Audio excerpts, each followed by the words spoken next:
My family made me sleep on a concrete floor in a windowless storage room and had the audacity to charge me rent for the privilege. They treated me like a burden who should be grateful for scraps while they lived like royalty upstairs. What they didn't know was that I wasn't some desperate woman clinging to their charity. I was the owner of the entire building they called home, and I was about to teach them the difference between being generous and being a fool. My brother Marcus thought he was doing me a favor by letting me crash in what used to be the building's utility closet. His wife Vanessa actually smiled when she handed me that first rent bill, like she was teaching me some valuable lesson about responsibility. But the only lesson being taught was about to go in the opposite direction, and it was going to cost them everything they thought they had. Before we jump back in, tell us where you're tuning in from, and if this story touches you, make sure you're subscribed, because tomorrow I've saved something extra special for you. Now let me tell you exactly how I went from sleeping on cold concrete to holding eviction papers, and why sometimes the quietest person in the room is the one with the most power. My name is Rebecca Chen, and I spent most of my adult life being the family member everyone could count on but nobody really saw. You know the type. Always there when someone needed help moving. Always ready to lend money that somehow never got paid back. Always willing to adjust my plans so everyone else could be comfortable. I was 51 years old and had somehow become invisible in my own life, which is particularly ironic considering I owned half the rental properties in the Riverside district. I wasn't born into money. Every building I owned, every investment I'd made, came from 25 years of getting up at 5 a.m. to manage apartment complexes for other people before building my own portfolio. While my friends were spending their weekends, at brunch, I was learning about property law, tenant rights, and how to spot a good investment from 3 blocks away. I lived modestly, drove a 10-year-old Honda, and let people assume I was just getting by because it was easier than explaining why I chose simplicity over flash. The building on Pine Street was my crown jewel, a gorgeous 1920s brick structure I'd restored myself, learning plumbing and electrical work from YouTube videos and pure stubbornness. 3 floors, each with its own character. The ground floor had a spacious 2-bedroom with original hardwood and built-in bookshelves. The second floor was a bright, airy space with huge windows and a kitchen island I'd installed with my own hands. The third floor was my sanctuary, a cozy studio with exposed brick walls, skylights, and a reading nook where I'd spend Sunday mornings with coffee and financial reports. I'd lived there contentedly for 3 years, quietly managing my properties and enjoying the kind of peace that comes from answering to nobody but yourself. My tenants were respectful graduate students and young professionals who appreciated the building's character and took care of the space. I knew all their names, helped when they had problems, and maintained the property like the treasure it was. Then Marcus called on a Tuesday in March, and everything changed. Marcus is my older brother by 4 years, though he's always acted like it was 14.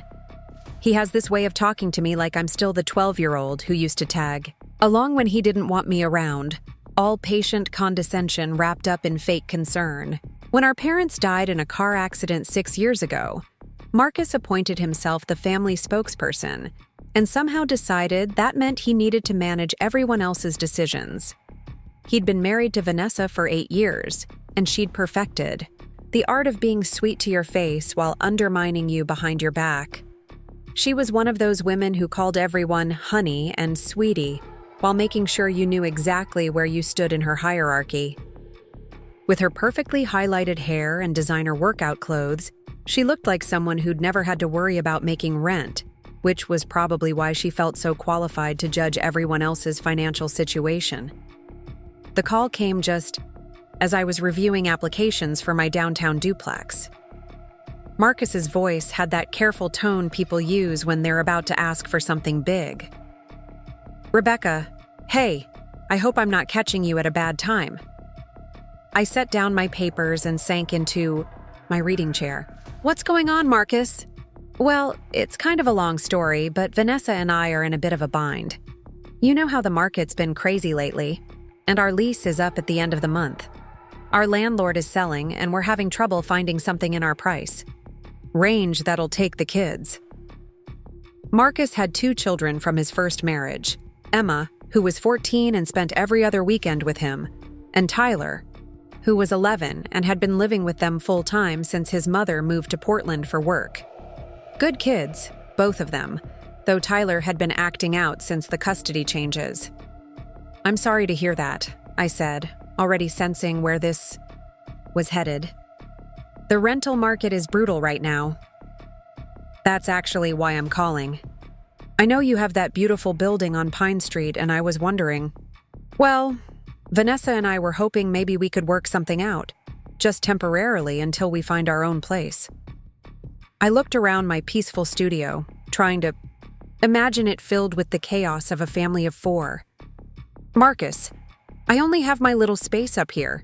It's not really big enough for all of you." "Oh no, I wasn't thinking about your apartment. I know you love it up there, but isn't the second floor empty right now? We could rent that from you, keep everything in the family. Emma and Tyler could each have their own room, and we'd be the perfect tenants. You know we'd take care of the place." The second floor had been vacant for 2 weeks. My previous tenant, a graduate student named James, had finished his program and moved back to California. I'd been planning to renovate the bathroom before finding someone new, maybe update the kitchen appliances. It was prime real estate, and I could easily get $1,500 a month for it in the current market. But this was family. This was my brother who'd held my hand at our parents' funeral and helped me move into my first apartment after college. This was the same Marcus who used to walk me to school when I was scared of the neighborhood bullies and who taught me to drive in an empty parking lot on Sunday afternoons. "Let me think about it," I said, though we both knew I'd already decided. "Rebecca, you'd be saving our lives here. The kids are already stressed about changing schools, and if we can't find something soon, we might have to move way out to the suburbs. You know how that would affect Emma's drama program and Tyler's soccer team." The guilt trip was subtle, but effective. I'd been watching those kids grow up, had been to Tyler's games and Emma's school plays. The idea of them being uprooted because their parents couldn't find decent housing in their budget made my chest tight. "Okay," I said finally. "But let's do this right. I'll draw up a lease agreement. Keep everything professional. Market rate is $1,500, but since it's family, I could do $1,200. Does that work?" The relief in Marcus's voice was obvious. "Rebecca, you're an angel. Seriously, we won't forget this." Preparing and narrating this story took us a lot of time, so if you are enjoying it, subscribe to our channel. It means a lot to us. Now back to the story. "And $1,200 is perfect. More than fair." "Good. I'll email you the lease this week, and you can move in on the 1st if everything looks good." "Actually," Marcus said, and I heard that careful tone again, "is there any chance we could move in this weekend? Our current place, the situation got complicated, and we need to be out by Friday." This should have been my first red flag. In all my years as a landlord, I'd learned that tenants who needed to move immediately usually had a story they weren't telling. But this was Marcus, and when family needs help, you help. That's what our parents had taught us. "Sure," I said. "I'll get the keys copied and meet you there Saturday morning. You're the best, Becca. Really, we owe you big time." After we hung up, I sat in my reading nook looking out at the city skyline and feeling good about my decision. Family helping family. That's how it should work. I'd have reliable tenants. Marcus would have a beautiful place to live, and the kids would get to stay in their schools. Everyone wins. I spent the rest of the week preparing the apartment. I hired cleaners, had the windows washed, and even bought a small welcome basket with coffee, bagels, and fresh flowers. The second floor really was beautiful. High ceilings, original crown molding, and a kitchen with granite countertops that caught the morning light perfectly. Any family would be lucky to live there. Saturday morning came with one of those perfect spring days that made Chicago feel like the best city in the world.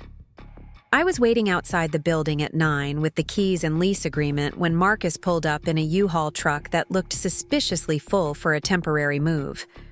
Vanessa climbed out of the passenger seat wearing white jeans and a cashmere sweater that probably cost more than most people's rent. She surveyed the building with the critical eye of someone evaluating a purchase rather than a temporary home. "Rebecca." She air-kissed both my cheeks, leaving behind a cloud of expensive perfume.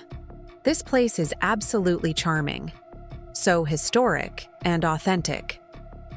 Authentic was real estate speak for old, but I chose to take it as a compliment. Marcus started unloading boxes, and I was surprised by how much stuff they had. Furniture, electronics, and enough clothes to stock a department store. For people who were supposedly between places temporarily, they'd certainly packed everything they owned. "Where are the kids?" I asked, helping carry a particularly heavy box marked Vanessa's shoes. "Tyler's at soccer camp for the week, and Emma's staying with her mother until we get settled," Marcus said, already sweating through his t-shirt. "We figured it would be easier to get organized without them underfoot." That made sense, though I was looking forward to seeing them. Emma always asked about my latest book recommendations, and Tyler liked hearing stories about the building's history. I'd been hoping they'd be excited about living somewhere with character, instead of their usual bland suburban apartments. We spent the morning moving them in, and I had to admit, they'd brought some beautiful pieces. Vanessa had excellent taste, though everything looked expensive enough to make me nervous about the security deposit. By noon, the apartment was already starting to look like a home, with family photos on the mantelpieces and Vanessa's collection of succulents claiming every available windowsill. "This kitchen is going to be perfect for entertaining," Vanessa said, running her hand along the granite island. "I'm already picturing our holiday parties here." Holiday parties, in my building. I smiled and nodded, though something about her assumption of permanence made me uncomfortable. This was supposed to be temporary, a few months at most while they found their own place. But Marcus looked happier than I'd seen him in years, and Vanessa was actually being pleasant for once.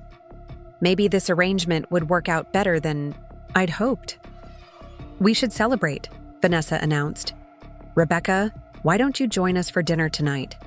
I'll cook something special to christen the new place." I was touched by the invitation.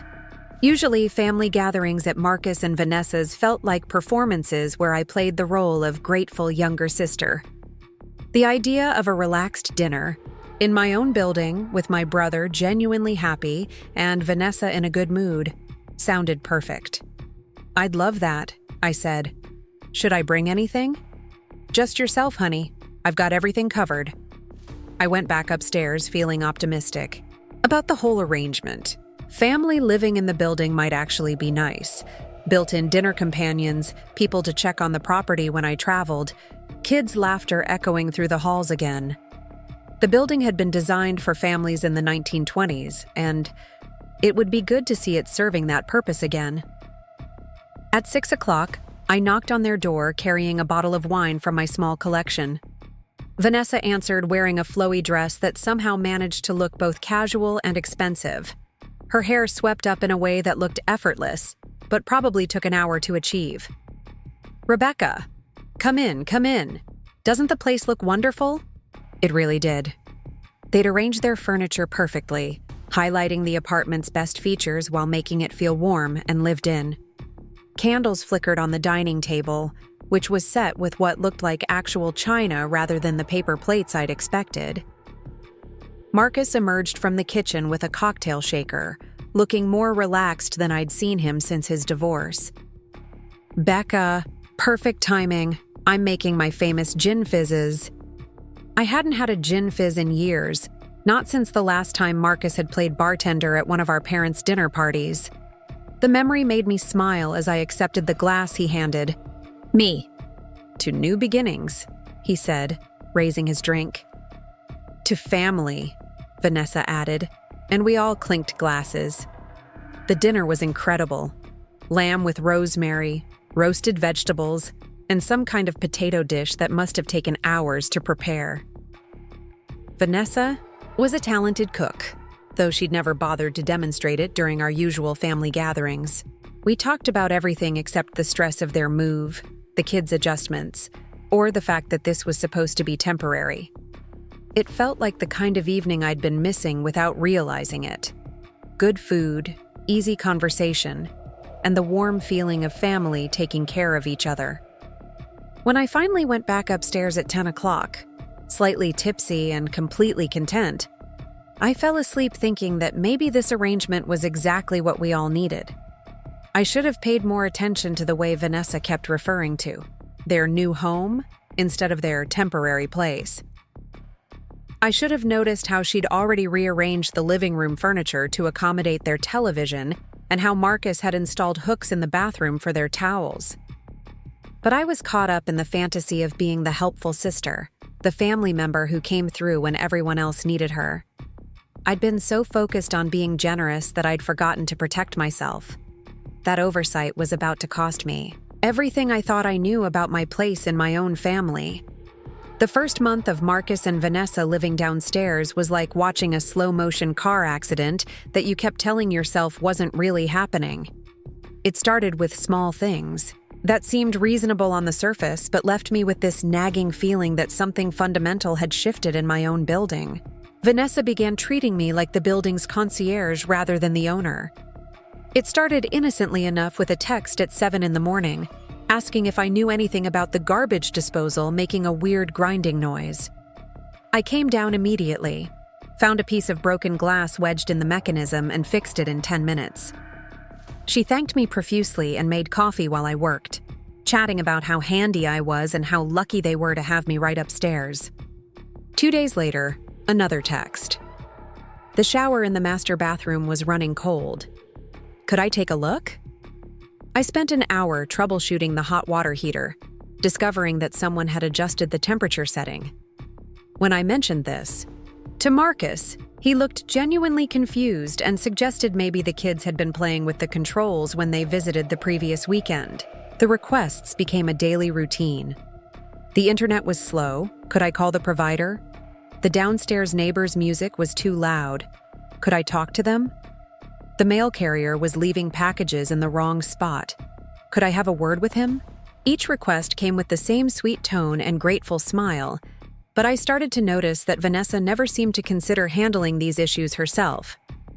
What bothered me more than the constant interruptions was the way she framed each request, as if she was doing me a favor by bringing these problems to my attention. "I know you care so much about maintaining the building," she'd say, or, "I figured you'd want to know about this before it became a bigger issue." It was masterful manipulation, making me feel negligent if I didn't immediately drop everything to handle whatever minor inconvenience had disrupted her day. Marcus seemed oblivious to the pattern, or maybe he just chose not to see it.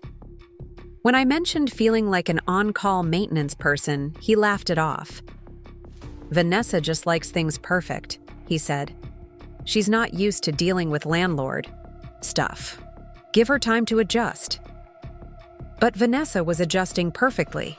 She was adjusting me to fit her vision of how this arrangement should work, with her as the demanding tenant and me as the service provider who should be grateful for the opportunity to solve her problems. The dynamic became clearer when Tyler and Emma finally moved in. Tyler was going through what Marcus diplomatically called a phase, which seemed to involve slamming doors, playing music at volumes that rattled my windows, and treating every conversation like a personal attack. Emma, meanwhile, had inherited her stepmother's talent for passive-aggressive commentary wrapped in teenage sweetness. I loved these kids and had always enjoyed spending time with them, but living below them was a different experience entirely. Tyler's music started at 6 in the morning and continued until well past 10 at night. When I gently asked Marcus if they could establish some quiet hours, he sighed and said Tyler was having a hard time adjusting to the move and acting out was normal. "Maybe you could wear earplugs," Vanessa suggested helpfully.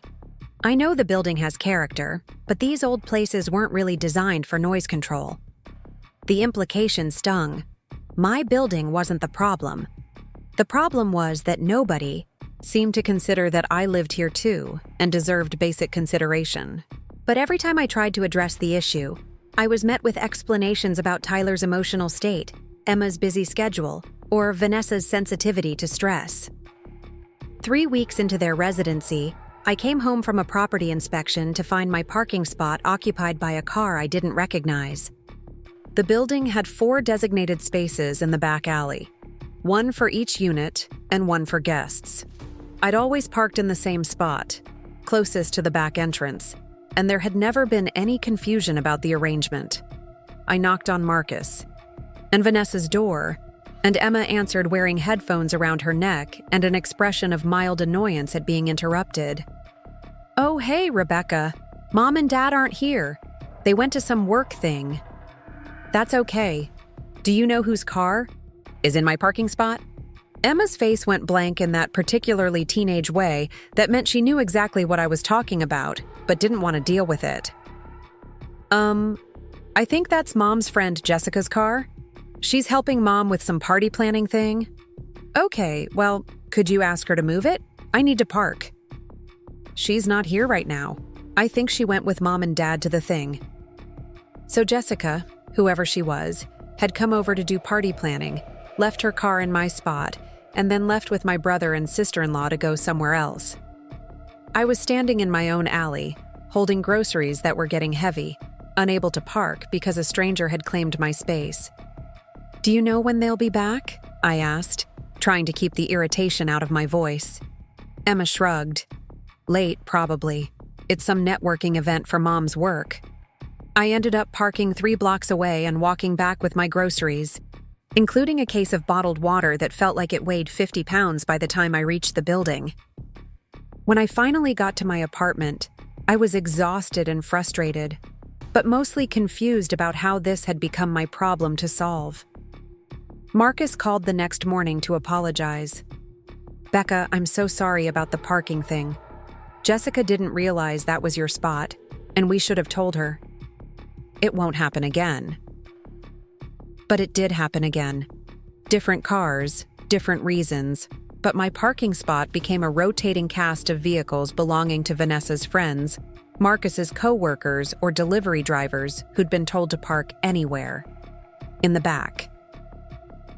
Each time I'd find myself carrying groceries for blocks or waiting in my car for someone to move their vehicle so I could access my own property. When I suggested that maybe we needed to be clearer about the parking assignments, Vanessa looked hurt. "Rebecca, I thought we were family. I didn't realize we needed to be so formal about everything. Of course your spot is your spot, but sometimes life gets complicated, you know?" The genius of her response was how it made me feel petty for wanting basic consideration. We were family, and family should be flexible. Family should understand. When life gets complicated, family shouldn't make formal rules about things like parking spaces and quiet hours because family should just naturally consider each other's needs. Except, that's not what was happening. What was happening was that I was being flexible while everyone else did exactly what they wanted, and any attempt to establish boundaries was met with wounded surprise that I would be so rigid about such small things. The breaking point with the parking situation came on a Thursday evening when I returned from visiting my tenant at the downtown duplex. I'd spent 2 hours helping fix a leaky faucet and mediating a dispute between neighbors about noise levels. I was tired. My clothes were damp from crawling under the sink, and I wanted nothing more than to get home, take a hot shower, and order takeout. My parking spot was occupied by a massive SUV with temporary plates. I sat in my car for 10 minutes, honking periodically in case the owner was nearby and just needed a reminder to move. Nothing.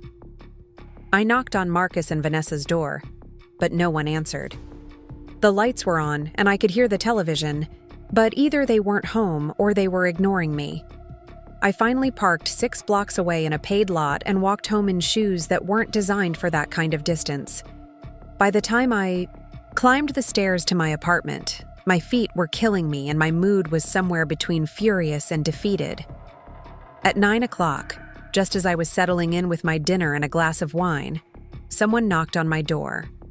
I opened it to find a woman I'd never seen before, probably in her 30s with perfectly styled hair and the kind of outfit that screamed personal shopper. "Hi there, I'm Jessica, Vanessa's friend. I think my car might be in your spot." Vanessa said it would be fine for tonight, but I wanted to come up and introduce myself. I stared at her, processing the casual way she'd delivered this information. Vanessa had told her it would be fine. Vanessa, who didn't own the building, didn't assign parking spaces, and apparently hadn't considered mentioning this arrangement to the person whose spot was being used. "Actually, it's not fine," I said, trying to keep my voice level. "I've been parked 6 blocks away for the past hour because your car was in my spot." Jessica's eyes widened with what looked like genuine surprise. "Oh my gosh, I had no idea. Vanessa said there was extra parking and I could use any spot. I'm so sorry." "It's not your fault," I said, because it wasn't. "Vanessa should have checked with me first." "Let me move it right now," Jessica said, already digging in her purse for keys. I feel terrible about this. She seemed like a nice enough person who'd been given incorrect information, but as I watched her hurry downstairs to move her car, I realized this was bigger than parking. Spaces. This was about Vanessa making decisions about my property without consulting me, then positioning herself as the generous hostess who was just trying to be helpful to her friends. When Marcus knocked on my door 20 minutes later, I was ready for the conversation. "Becca, Jessica told me what happened. I'm really sorry about the mix-up." "It wasn't a mix-up, Marcus. Vanessa told her she could park in my spot without asking me first." "I know, and she feels terrible about it. She didn't think you'd mind since you're usually home by 7 and it was already past that."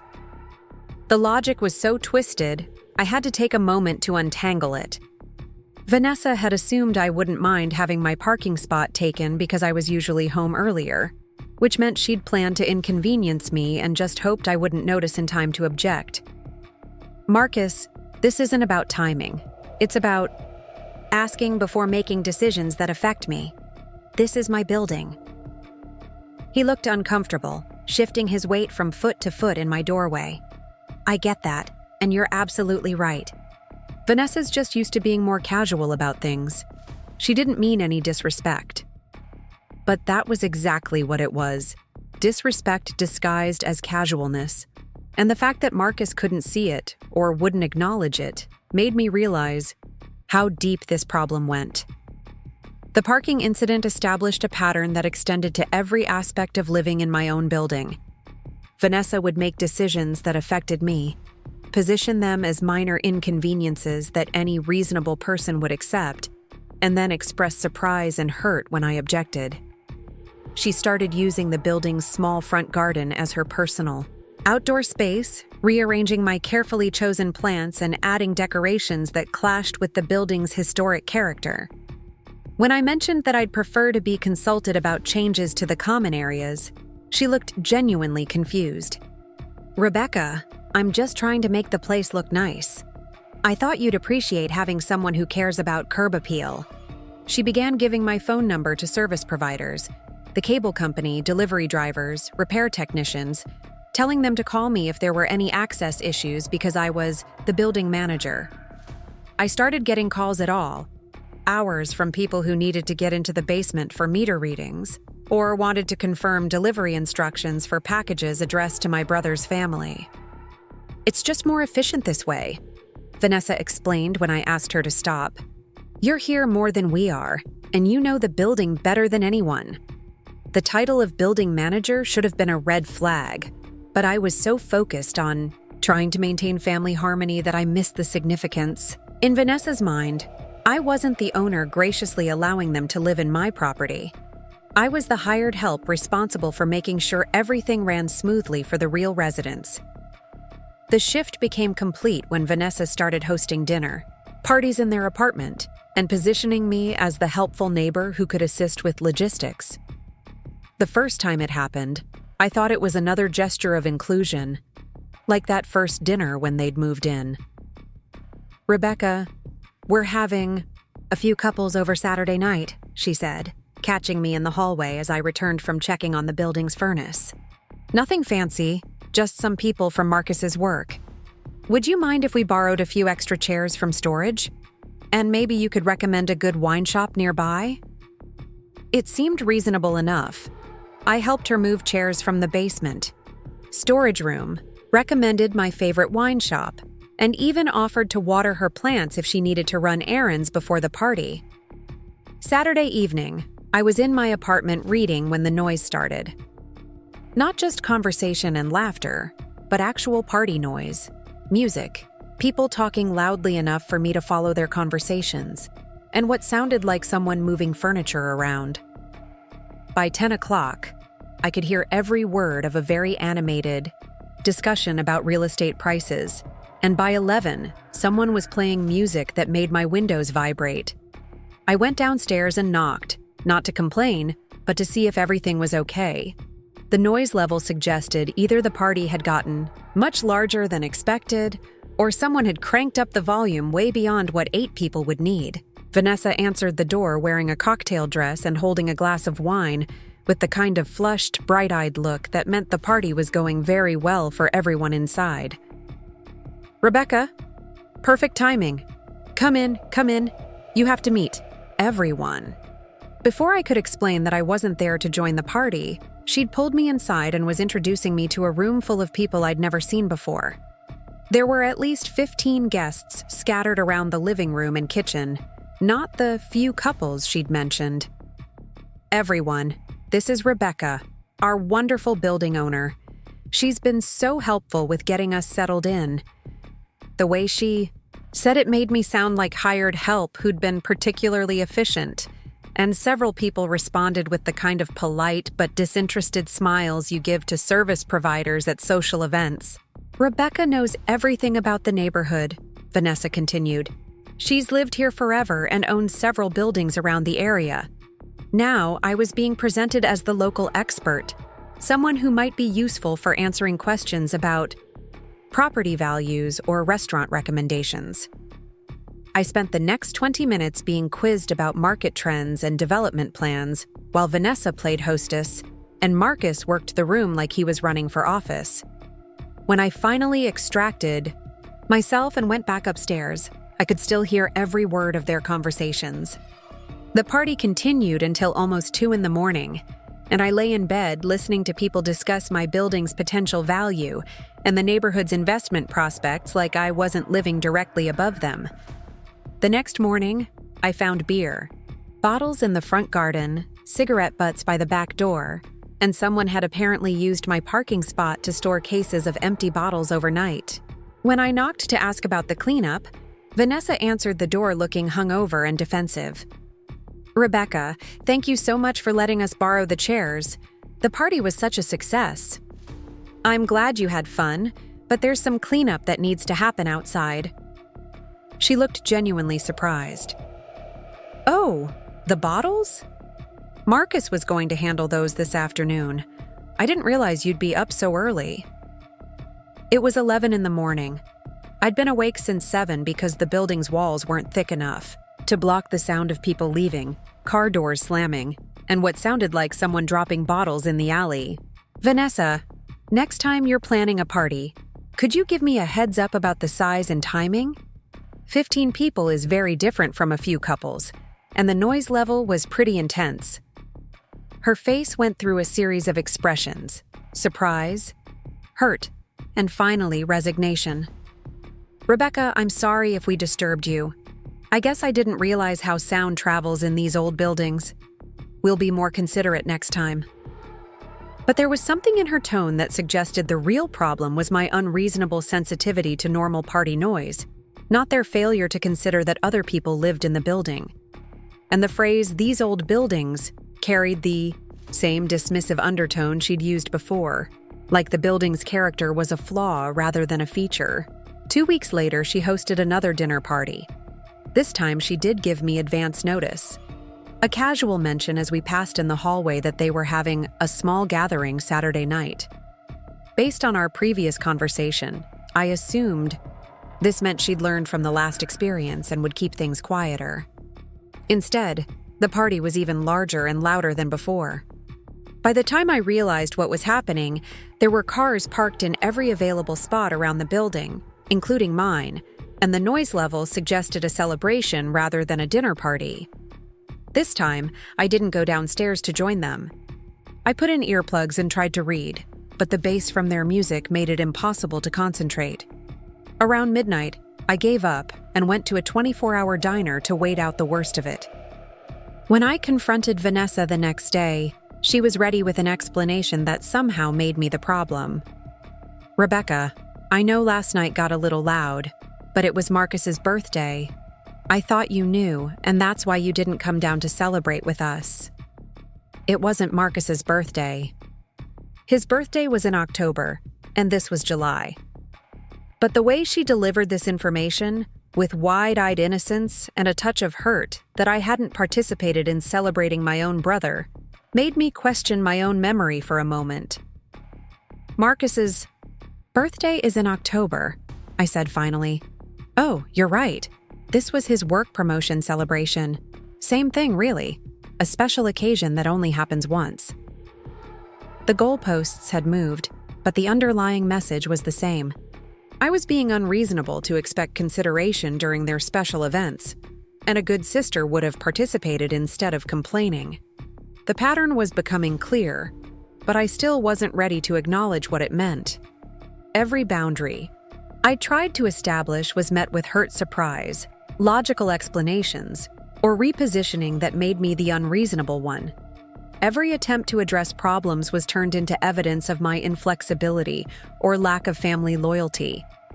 I was being systematically trained to accept whatever level of disruption and disrespect they chose to dish out, and the training was working, because I kept telling myself that family was worth some inconvenience, and that being a good sister meant being understanding about other people's needs. What I hadn't realized yet was that understanding was only flowing in one direction, and the people I was being so considerate of had no intention of returning the favor. They were building a life that revolved around their comfort and convenience, and I was the supporting character whose job was to make sure everything ran smoothly behind the scenes. The wake-up call was coming, but I wasn't ready to hear it, yet. I was still operating under the delusion that this was a temporary arrangement between family members who cared about each other, not a hostile takeover disguised as a favor. That delusion was about to be shattered in ways I never could have imagined. The real transformation began when Vanessa started redecorating the common areas of my building without asking permission. I came home from a tenant meeting at my West Side property to find that she'd replaced the vintage light fixture in the front hallway with something that looked like it belonged in a suburban chain restaurant. The original fixture was a beautiful Art Deco piece that I'd spent months hunting for at estate sales and antique shops. When I asked about it, Vanessa was waiting with an explanation that made my head spin. "Oh, that old thing? Rebecca, it was so dim and honestly kind of depressing. This new one is much brighter and more welcoming. I found it on sale at Home Depot, and Marcus helped me install it this afternoon. Don't you think it makes the whole entrance feel more modern?" I stood in my own hallway staring at a fixture that belonged in a fast food restaurant, trying to process that my brother and his wife had removed original architectural elements from my building while I was out. The old fixture wasn't just decoration, it was part of the building's character, the kind of detail that made the place special and justified the rent I could charge. "Where's the original fixture?" I asked, trying to keep my voice steady. "Oh, we put it down in storage. I figured you could sell it or something since you're not using it anymore. Those vintage things are probably worth something to collectors, right?"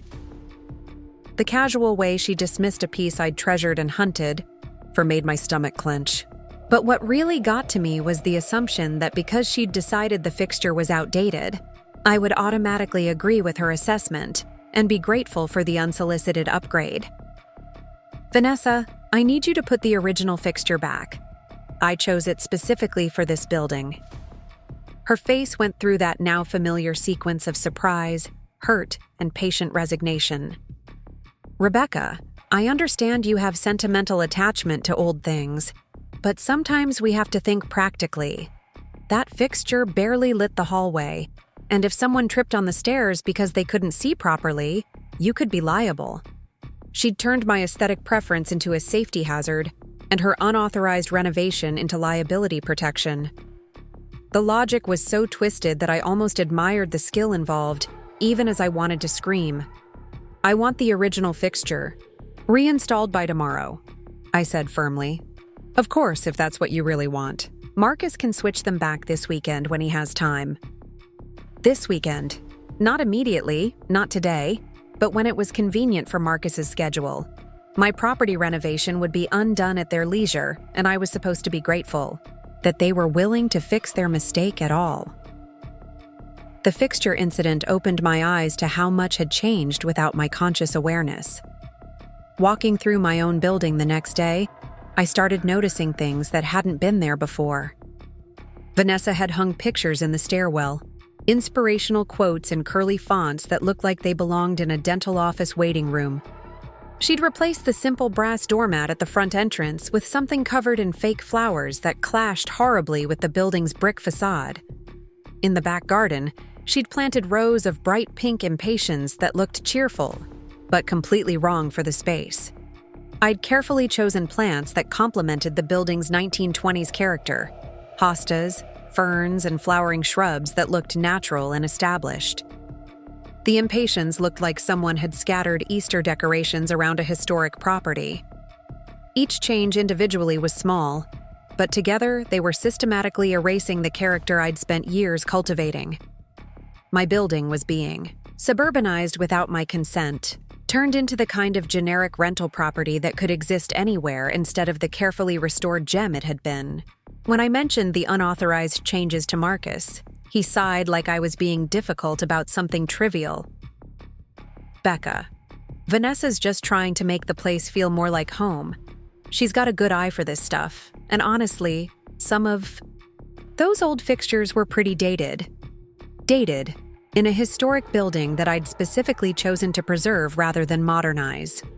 Marcus was talking about my careful restoration work like it was evidence of poor taste rather than deliberate historical preservation. Marcus, this isn't about personal preference. These changes affect the building's value and character. I need to approve anything that impacts common areas. Come on, we're not talking about major renovations here. It's just some light fixtures and plants. Don't you trust our judgment?" The question was designed to make me look paranoid and controlling. Of course I should trust their judgment. They were family. They lived here. They wanted the building to look nice. What kind of person would object to improvements that made the space more welcoming and modern? But I wasn't being paranoid. I was watching my property being transformed, without my consent, by people who fundamentally didn't understand or respect what I'd created. They saw old things that needed updating rather than carefully chosen elements that gave the building its unique character. The breaking point came when I discovered that Vanessa had thrown away my vintage mailboxes. I'd found them at an architectural salvage yard and had them restored to match the building's original specifications. They were beautiful, brass units with etched numbers and a patina that spoke to decades of faithful service. I only discovered they were gone when I came home to find a row of standard apartment mailboxes installed by the front door, the kind you see at every generic rental property in the city. Cheap, functional, and completely wrong for the building's aesthetic. "Vanessa," I called through their door, not bothering to hide my anger this time. "Where are my mailboxes?" She opened the door wearing a paint-splattered t-shirt and looking pleased with herself. "Oh good, you saw them. Aren't they so much more practical? The old ones were so tarnished, and the locks were getting sticky. These new ones have better security, and they're much easier to clean. Where are my original mailboxes?" The tone of my voice must have gotten through to her because her confident smile faltered slightly. "Well, they were pretty corroded, so we just disposed of them. But Rebecca, these new ones are so much better. They've got proper weather sealing, and the Postal Service said they'd be easier to access for deliveries." She'd thrown them away. Vintage brass mailboxes that had cost me $800 to restore, tossed in the garbage like rusty junk. And she'd done it without asking, without even mentioning it in advance, like my property was hers to renovate however she saw fit. You threw away $800 restored vintage mailboxes and replaced them with plastic ones from the hardware store. $800? Her voice went up an octave. Rebecca, they were just old mailboxes. I had no idea you'd spent that much on them. If I'd known, I would have asked first. But that was exactly the problem. She should have asked first regardless of the cost, because they weren't her mailboxes to replace. The fact that she'd assumed they were worthless junk said everything about how she viewed my taste, my judgment, and my property. Vanessa, you can't make changes to my building without permission. I don't care if you think something needs updating. You ask first. Of course, absolutely. I'm so sorry about the miscommunication. I was just trying to help, but I can see how that would be frustrating. Miscommunication. As if the problem was unclear expectations rather than her complete disregard for my ownership of the property she was living in. That night, I couldn't sleep. I kept thinking about the mailboxes sitting in some landfill, and the light fixture gathering dust in storage, and the garden slowly being transformed into something that belonged in front of a strip mall. Each individual change seemed petty, to complain about, but together they represented something much bigger: the systematic erasure of my vision for my own property. I started paying closer attention to the other ways my life was being reorganized around their convenience. Vanessa had begun scheduling service appointments during my work hours, assuming I'd be available to let technicians into the building. When I mentioned that I had my own job and couldn't always be available, she looked genuinely surprised. But Rebecca, you work from home mostly, right? And you manage properties, so isn't this kind of thing part of what you do anyway? She'd conflated my property management business with being her personal building superintendent. In her mind, my professional expertise obligated me to handle maintenance issues for her convenience, and my flexible schedule meant I was always available to accommodate her needs. The assumption extended to personal favors that had nothing to do with the building. She asked me to accept packages for her online shopping, to let in her cleaning lady when she wasn't home, and to keep an eye on their apartment when they traveled. Each request came with the same sweet reasonableness that made me feel churlish for objecting. Rebecca, would you mind grabbing our mail while we're at Marcus's work conference? I'd hate for it to pile up and look like nobody's home. Rebecca, my sister's coming to visit next week, and she might arrive before we get home from work. Could you let her in and show her around? Rebecca, we're thinking about getting a dog, but we want to make sure it would be okay with the building's setup. What do you think about pets in rental properties? Each request positioned me as the helpful building manager whose expertise and availability were resources for them to draw on. The boundary between being a considerate landlord and being unpaid staff was disappearing, and I was the one allowing it to happen by saying yes to things that seemed reasonable in isolation.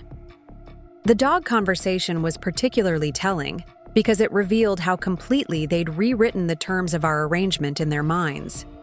They weren't asking permission from their landlord to get a pet. They were consulting the building manager about pet policies, as if I were an employee whose job was to facilitate their housing preferences. Actually, I said carefully, pets aren't allowed in this building. It's in the lease agreement. Vanessa looked genuinely confused. But Rebecca, we're family. I figured we could work something out. It's not like we're strangers who might damage the property. Family. The magic word that was supposed to override lease agreements, property rules, and basic consideration. Because we were family, normal. Landlord-tenant boundaries didn't apply. Because we were family, I should be flexible about anything that would make them more comfortable. The lease says no pets, Vanessa. That applies to everyone. Well, of course if you're going to be formal about it. I just thought since it's your building and we're not exactly typical tenants, there might be some room for discussion. Not typical tenants. That phrase stuck with me long after the conversation ended. What exactly did it mean to be not typical tenants? Did it mean they didn't have to follow the same rules as other renters? Did it mean my property was their property because we shared DNA? The answer became clear the following week when I received a call from my insurance company. They were reviewing my policy and had some questions about recent claims activity on the Pine Street property. What claims activity? Apparently, Vanessa had called them about water damage in the kitchen, identifying herself as the property manager and filing a claim for damage to their personal belongings. She'd told them that a pipe had burst under the sink and flooded their apartment, requiring emergency repairs and replacement of damaged items. There had been no burst pipe. There had been no flooding. There had been a minor leak under the kitchen sink that I'd fixed myself in 20 minutes with a new gasket. But Vanessa had turned this routine maintenance issue into an insurance claim, and she'd done it without mentioning it to me. When I confronted her about it, she was ready with an explanation that somehow made me the unreasonable one. "Rebecca, I was just trying to be proactive. The leak damaged some of our kitchen supplies, and I thought insurance should cover it. I didn't want you to have to pay out of pocket for something that wasn't really anyone's fault." "Vanessa, you can't file insurance claims on my property without talking to me first. And you definitely can't identify yourself as the property manager when you're a tenant." Oh, that was just easier than explaining the whole family situation. Insurance. Companies get confused when relationships are complicated. Complicated relationships. That's what she called living in my building while systematically undermining my authority over my own property. The insurance issue forced me to realize how far things had gone. Vanessa wasn't just making unauthorized changes to my building. She was representing herself as having authority over my property in legal and financial matters.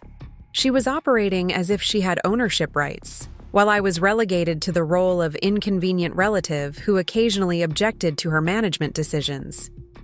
I called my lawyer, David Martinez, the next morning.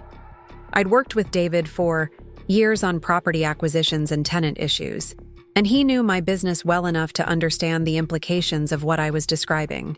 "Rebecca, you need to document everything and consider whether this arrangement is working for you," he said after I'd explained the situation.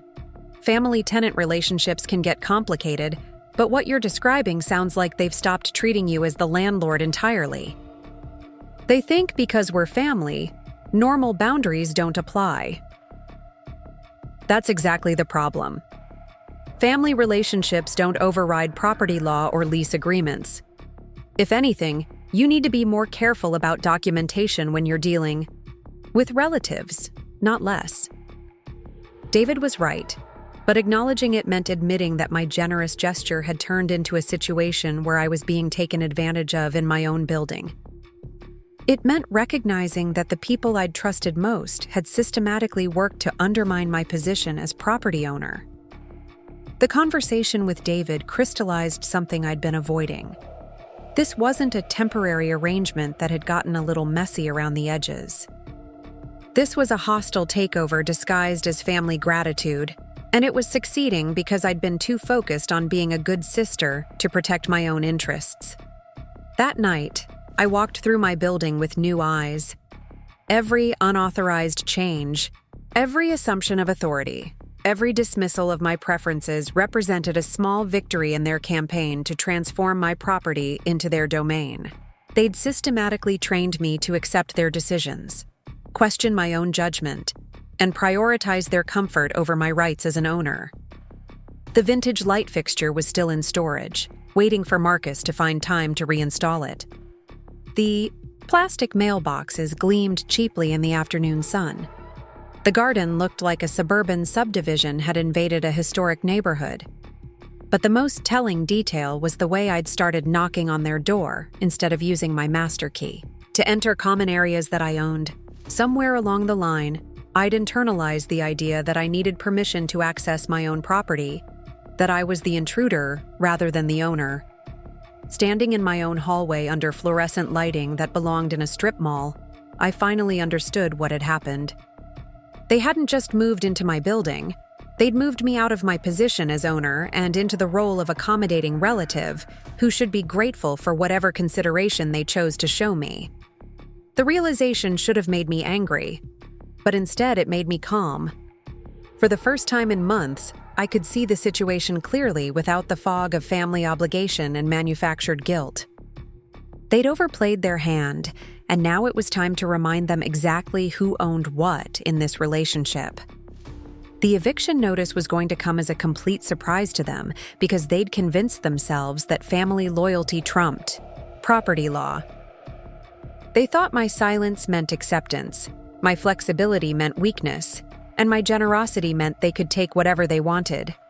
They were about to learn the difference between being a gracious landlord and being a pushover, and the lesson was going to cost them the home they thought they'd claimed through manipulation and systematic disrespect. The conversation with David had given me clarity, but it had also given me something more important: permission to prioritize my own interests over family harmony. For too long, I'd been the one making sacrifices to keep everyone else comfortable. Now, it was time to see how committed they were to family loyalty when it required them to give something up instead of just taking more. The final straw came when I discovered Vanessa had been showing my building to her friends as if she were the owner. I found out purely by accident when I ran into my neighbor, Mrs. Patterson, from across the street while picking up groceries. She mentioned how nice it was that my brother and his wife were so proud of their new property, and how Vanessa had given her friend such a detailed tour of the architectural features. It's wonderful to see young people appreciating historic buildings, Mrs. Patterson said with a warm smile. Vanessa was telling her friend about all the restoration work you've done together. She's clearly learned so much about property management from you. The words hit me like ice water. Vanessa hadn't just been giving tours, she'd been presenting herself as a partner in the restoration work, taking credit for decisions I'd made and investments I'd funded. She was playing house with my property, literally showing it off as if she had ownership stake in what I'd built. That evening, I sat in my apartment drafting an email to David Martinez. The insurance fraud attempt had been bad enough, but this crossed into territory that could affect my professional reputation and property values. If Vanessa was representing herself as an owner or partner to people in the neighborhood, it could create legal complications down the line. David's response was swift and unambiguous. "Rebecca, you need to serve notice immediately. This has gone far beyond tenant overreach into potential fraud and misrepresentation. The longer you wait, the more complicated this becomes legally." I spent that night going through every document related to their tenancy. The lease agreement I'd drafted was standard and clear. 1-year term, no pets, no structural modifications, no subletting. They'd violated every major clause except the rent payments, which they'd made on time each month, as if that absolved them of everything else. But as I read through the lease terms, I realized something that made my blood run cold. The lease was in Marcus's name only. Vanessa had never signed anything, which meant she had no legal right to be living in the apartment at all. She was an unauthorized occupant who'd been making decisions about my property for months without having any legal standing whatsoever. The next morning, I called David again. "Can I evict someone who was never authorized to live here in the first place? If she's not on the lease and wasn't approved as an additional tenant, she's trespassing," David said. "But since she's been there with your knowledge for months, it's more complicated. We should proceed with formal eviction for lease violations, which covers both of them." The eviction process would take 30 days minimum, but David recommended I start immediately. Every day I waited was another day they could cause more damage to my property or create additional legal complications. I spent the weekend documenting everything. I photographed every unauthorized change they'd made, printed out text messages where Vanessa had identified herself as the property manager, and gathered receipts for the original fixtures and features they'd damaged or destroyed. The evidence was overwhelming. They'd systematically violated their lease agreement while positioning themselves as partners rather than tenants. Monday morning, I called a property management company I'd worked with before. If I was going to do this, I wanted professional distance from the family drama that would inevitably follow. Colin's property management agreed to handle the eviction process and all future communications with Marcus and Vanessa. The notice was served on Wednesday, at noon. I wasn't there to witness it, but Collins sent me a detailed report afterward. Their representative had knocked on the door and handed the papers to Vanessa, who'd initially refused to accept them until she understood what they were. The tenant became very agitated and demanded to speak with the property owner directly. The report stated, "When informed that all communication must go through our office, she became verbally abusive and accused us of making a mistake.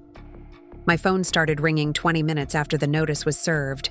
Marcus called 6 times in the first hour, but I let every call go to voicemail.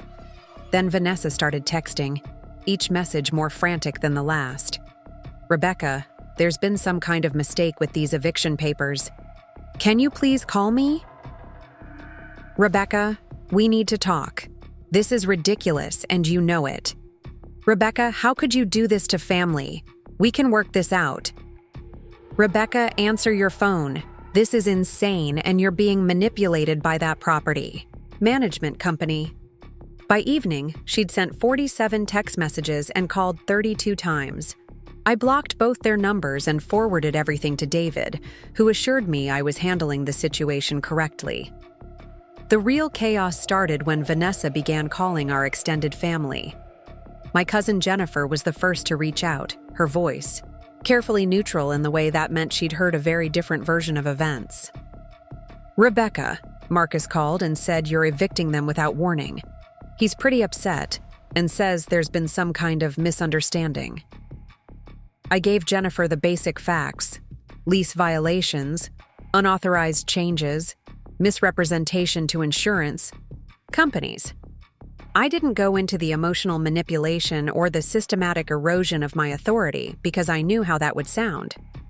Family disputes always get reduced to he said, she said, unless you stick to documentable facts. They violated their lease agreement in multiple ways, I told Jennifer. This is a business decision based on their behavior as tenants. But Rebecca, they're family. Surely you can work something out without lawyers and eviction notices. There it was, the family card that had gotten me into this mess in the first place. The assumption that blood relationships should override legal contracts and property rights. The idea that I should continue accepting unacceptable behavior because we shared DNA. Jennifer, if you let someone move into your house and they started making changes without permission, filing false insurance claims, and telling people they owned the place, what would you do? The long pause told me she was finally understanding the scope of what had been happening. I had no idea it was that serious. So most people don't, because Marcus and Vanessa are very good at presenting themselves as reasonable people dealing with an unreasonable landlord. The family phone tree activated over the next few days. Marcus and Vanessa reached out to every relative they could think of, painting me as the villain who was throwing family out on the street over minor disagreements. But they made a crucial mistake. They told different versions of the story to different people, and those inconsistencies started to show. My Aunt Carol called after speaking with both Marcus and my cousin David. Rebecca, honey, something doesn't add up here. Marcus says you're evicting them because they hung some pictures, but your cousin says Vanessa was filing insurance claims without your permission. I explained the situation to Carol, who'd always been the family's voice of reason. She listened, without interrupting, asked pointed questions about the lease violations, and finally sighed deeply. Baby girl, it sounds like they got comfortable and forgot they were guests in your house. That's exactly what happened. Well, you're doing the right thing. Family doesn't mean you let people walk all over you. Carol's support meant everything because she carried weight with the rest of the family. When other relatives called to lecture me about family loyalty, I could refer them to Carol, who'd heard the whole story and understood why I'd reached my limit. But the most telling conversation came when Tyler called me directly. He was staying with his mother for a few weeks while Marcus and Vanessa dealt with their housing situation, and he'd apparently overheard enough conversations to piece together what was really happening. "Aunt Rebecca, is it true you're making us move out?" "Tyler, your dad and Vanessa broke the rules about living in my building. When someone breaks a lease agreement, they have to move out. Dad says you're being mean because Vanessa tried to make the building look nicer." The fact that Tyler had been fed this simplified version of events made me angry on his behalf. He was being used as an emotional weapon in an adult conflict he didn't understand. "Tyler, grown-ups sometimes disagree about important things, like property and contracts. This isn't about being mean. It's about following rules that everyone agreed to. Are you still going to be my aunt after we move out?" The question broke my heart because it revealed how much damage this situation was doing to relationships that mattered. Tyler was 11 years old and worried that family connections were conditional on housing arrangements. "Of course, I'm still your aunt. This is between me and your dad about business stuff. It doesn't change how much I love you and Emma." "Okay. Can I still call you sometimes?" "You can call me anytime you want." That conversation crystallized why I had to follow through with the eviction. Tyler was learning that family members could manipulate each other with guilt and emotional blackmail, that property could be taken through persistence and boundary erosion, and that the person with the most power was whoever was willing to cause the most drama. I couldn't teach him those lessons by backing down now. The 30-day notice period was brutal.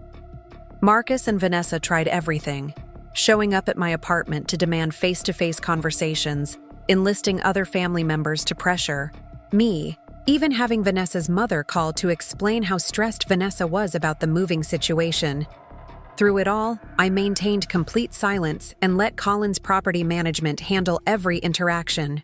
The professional distance was crucial because it kept me from getting drawn into emotional arguments about family loyalty and second chances. 2 weeks into the notice period, they hired a lawyer to challenge the eviction. Their argument was that the lease violations were minor and that I was retaliating against them for personal reasons rather than legitimate business concerns. David had warned me this might happen and assured me our documentation was solid.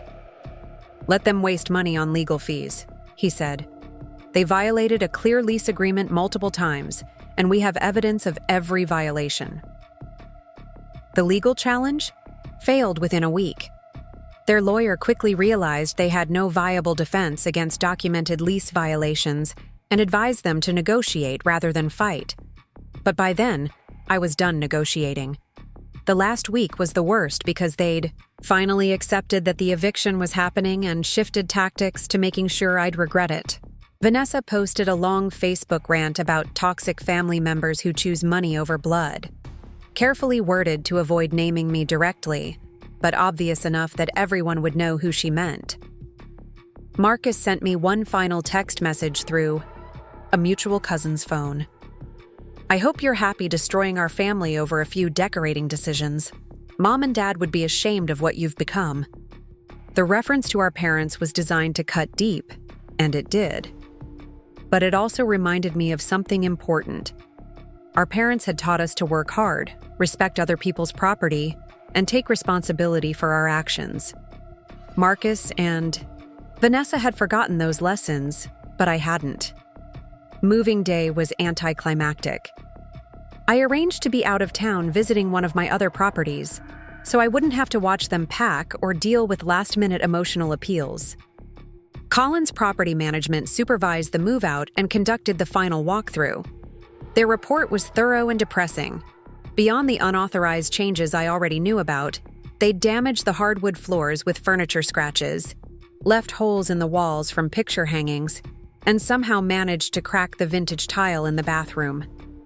The security deposit wouldn't begin to cover the repair costs, but they were gone, and my building was mine again. I spent the next month restoring everything they'd changed. The original light fixture went back up in the front hallway. I found matching vintage mailboxes at an estate sale in Wisconsin. The garden got replanted with historically appropriate perennials that would look better every year instead of requiring annual replacement. The process was expensive and time-consuming, but also healing. Every repair was an act of reclaiming my space and my vision for what the building should be. 3 months later, I had new tenants, a quiet professor and her partner who appreciated the building's character and treated it with respect.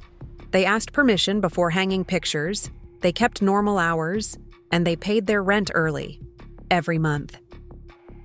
Living above people who understood they were guests in my property reminded me what normal tenant relationships were supposed to feel like. Marcus and I didn't speak for almost a year.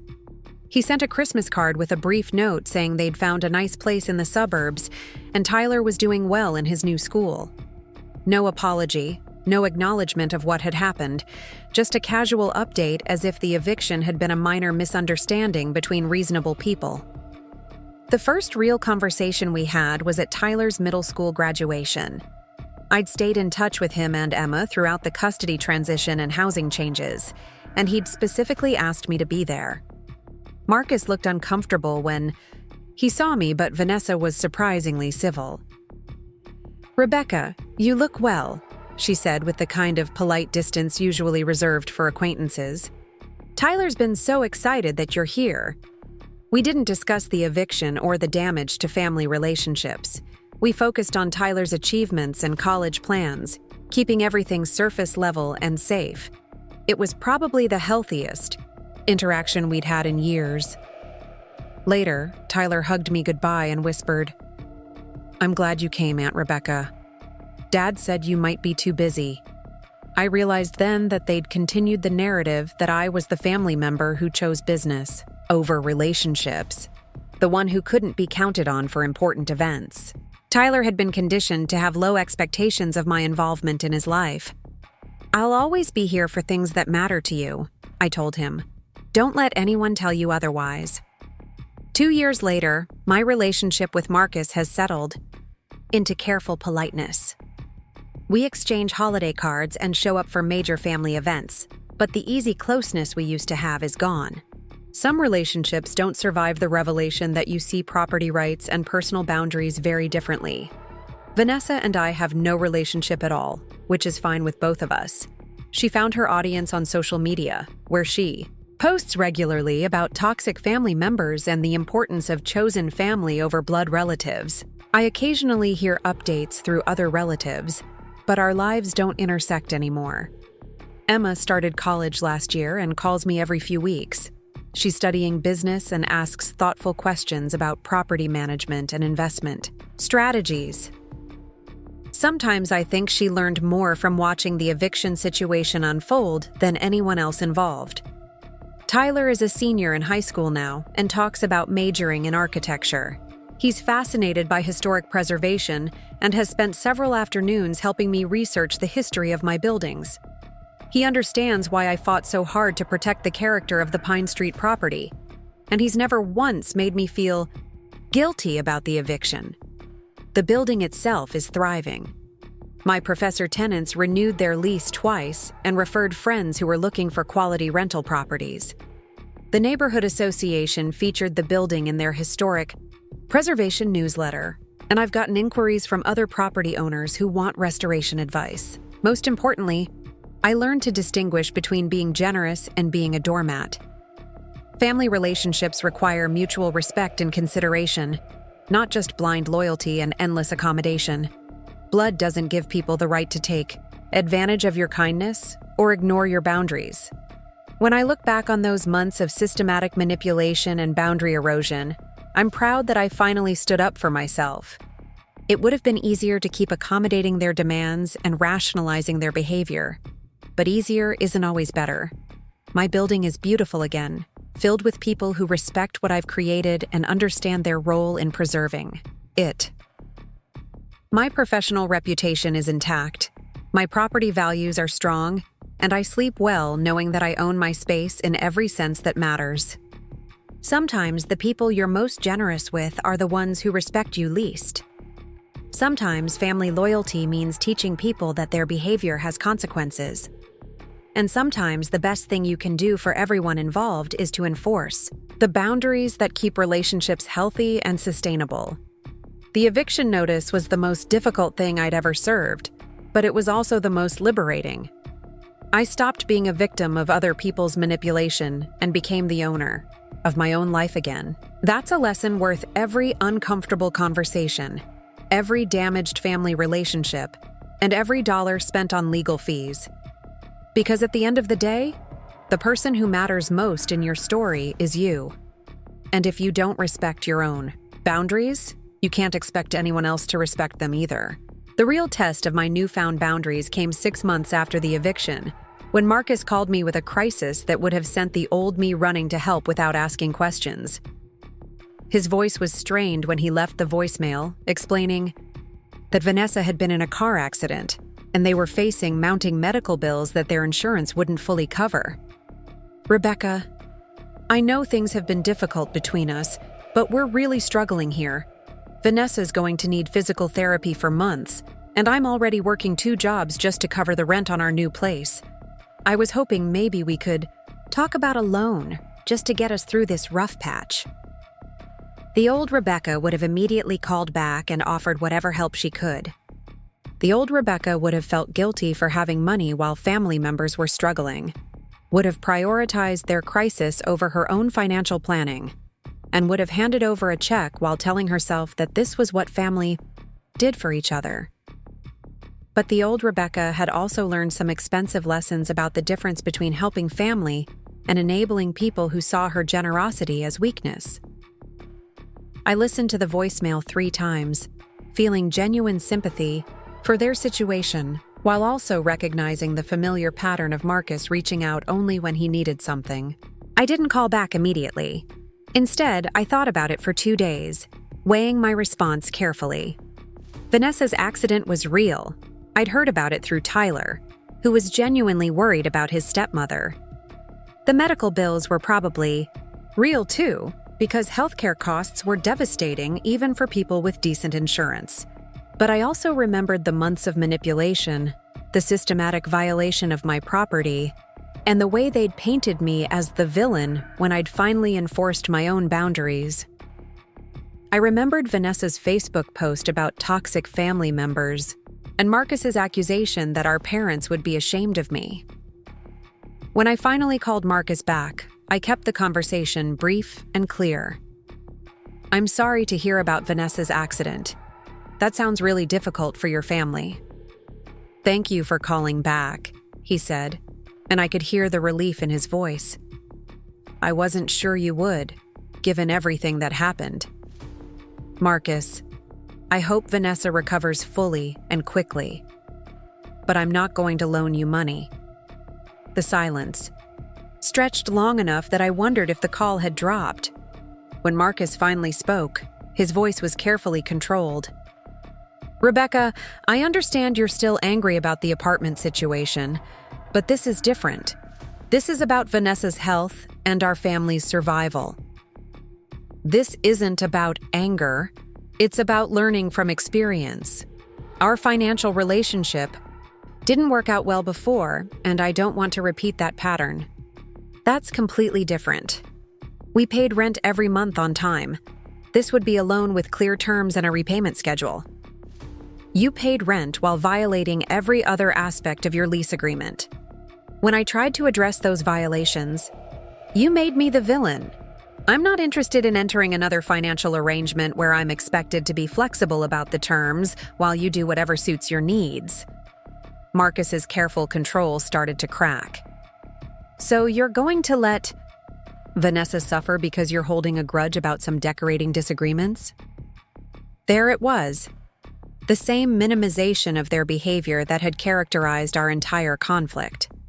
Months of boundary violations, property damage, and systematic disrespect reduced to decorating disagreements. The financial and legal complications dismissed as petty grudges. "Marcus, I genuinely hope you find a solution to your financial situation. But that solution isn't going to involve me." "Fine. I guess I know where I stand with my sister now." You stand exactly where you put yourself when you chose to violate my trust and disrespect my property. The fact that you're now facing a crisis doesn't erase that history." He hung up without saying goodbye. 20 minutes later, my phone started buzzing with text messages from various family members who'd apparently been contacted immediately after our conversation. The messages all had the same theme. How could I be so heartless toward family? Members in crisis? My cousin Jennifer's text was typical. "Rebecca, I know you and Marcus have had your differences, but Vanessa really needs help right now. This isn't the time to hold grudges." I responded to a few of the messages with the same basic information. I sympathized with their situation but wasn't able to provide financial assistance. I didn't explain my reasoning or justify my decision because I'd learned that explanations just gave people more ammunition for arguments. The most interesting response came from my Aunt Carol, who'd supported my decision to evict Marcus and Vanessa. Her text was simple. "Proud of you for sticking to your boundaries, baby girl. That couldn't have been easy." Carol understood what the others didn't, that this wasn't about punishing Marcus and Vanessa for past behavior, but about protecting myself from future manipulation. Lending them money would have re-established the dynamic where I was responsible for solving their problems, while they were free to disregard my needs and boundaries. The pressure campaign lasted about a week before it became clear that I wasn't going to change my mind. Marcus and Vanessa found other solutions for their financial crisis: a medical payment plan, help from Vanessa's family, and a crowdfunding campaign that raised several $1,000s from friends and coworkers. The fact that they successfully managed their crisis without my help proved that my assistance had never been truly necessary.